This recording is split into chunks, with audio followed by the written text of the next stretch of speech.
a report from the Washington Post discovered that most of the brains at the Smithsonian Institute National Museum of Natural History were taken without consent.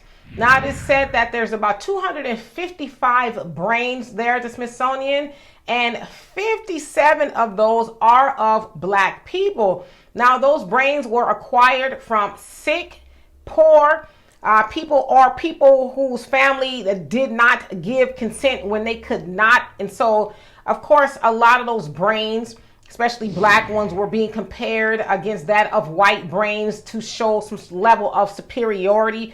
Now, the museum, the Smithsonian, was known as something else in 1903 when it came about. And so, of course, racism was just right out in the open, right? Let's just, take people's brains and compare them without getting their consent.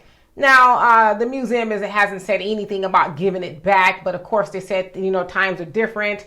They are now learning that a lot of the stuff that they acquired was without consent. And it's like, I don't know how y'all could, lie and say you're just not learning that, because I've never been to the Smithsonian, but I could ascertain that most of the stuff, especially pertaining to Black people, you didn't get consent from them, because especially things in slavery, Black people couldn't give you consent. And even after slavery and Jim Crow, there wasn't a lot of things we could really give consent to.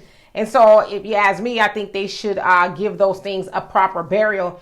But it should also be said that at the Smithsonian, there's over 30,000 other body parts, including those brains that they have there. Now, they said, too, those things were acquired by racist researchers who had nefarious reasons for taking those things, as I said, to compare the brains of Black people to that of white people, which is how a lot of times we hear that researchers and doctors back in the day, were trying to say that Black people's brains were smaller and we were inferior to that of white people, which was total bullcock. Came all out of racism, right?